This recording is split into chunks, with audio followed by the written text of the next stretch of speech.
Parts of our systems see the world in a physical 3D way, as if I'm in here in my house and there are other people outside of my house in their houses.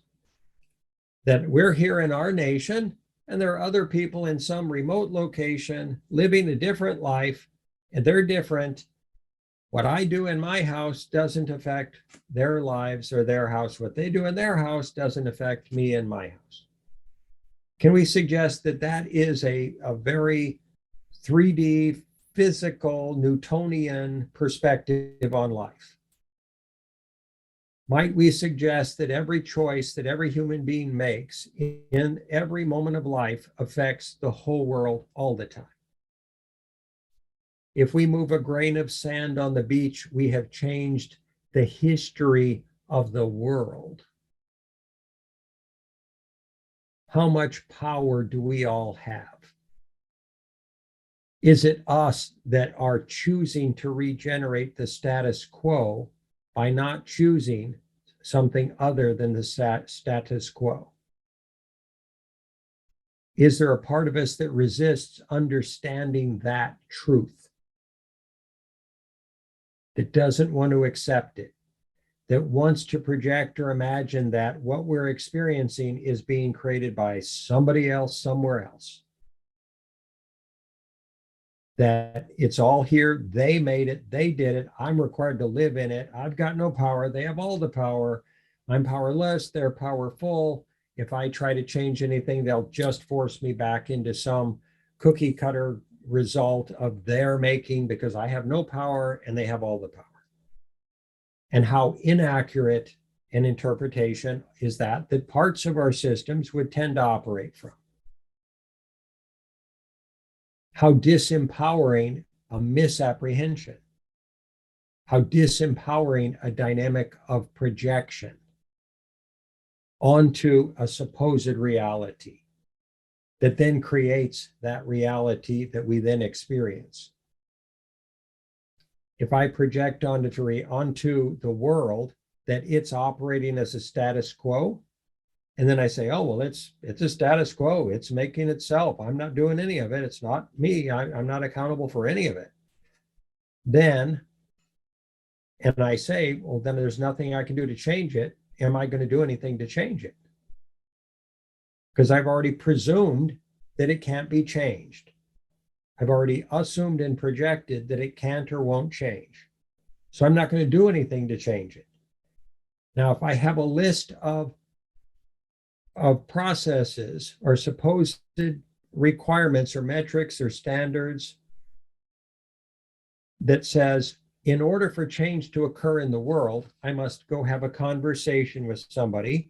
They must change their minds. They must change their behaviors. That must then spread to this many people, and they must all then change their minds and their behaviors and the way they live their lives, and then change can happen. And it can only happen with that recipe. And then somebody else has a different recipe for change. And they say, oh no, if the government says it's got to change, then it'll change. Or if another person says, oh no, if this religious authority says it must change, that it will change. Are those all recipes for change that are comprehensively disempowering to the individual? Are they all false? If we operate from them as if they're true, will we, by our very choice to operate in that way, will we toss our power out the door? Our power to affect change in the world, constructive, healthy, wholesome, positive change. How many people have some part of their systems that operate in those illusory, projective, disempowering ways?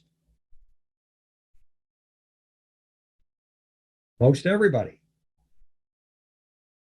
As long as that keeps going, does that recreate the Groundhog Day skipping record process of dysfunctional, non-sustainable life process on this planet? Is it useful to change that?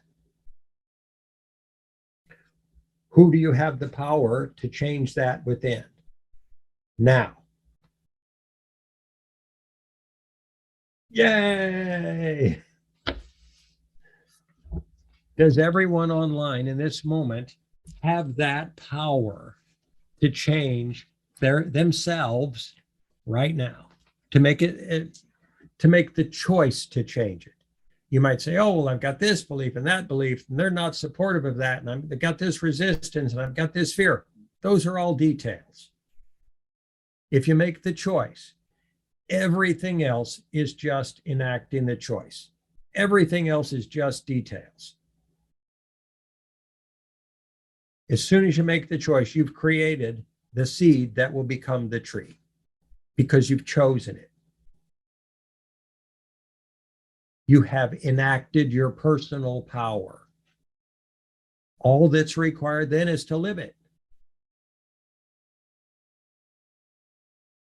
How vitally important to accept that in every dimension of your being: mind, emotions, thoughts, energy patterns, body, soul, completely.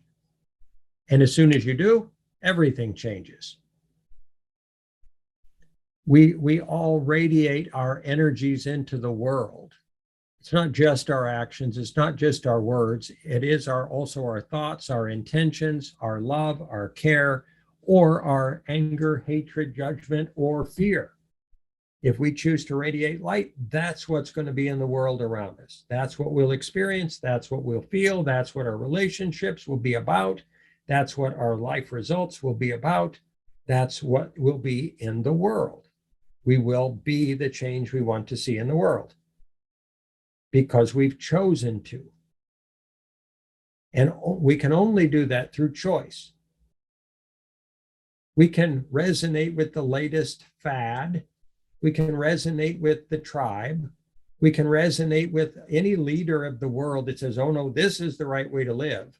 And then we'll exude that energy because we've chosen to resonate with it. We've made a subconscious decision to do so, rather than a conscious choice to effect the most optimal, transformational approach to all dimensions of life that we possibly can.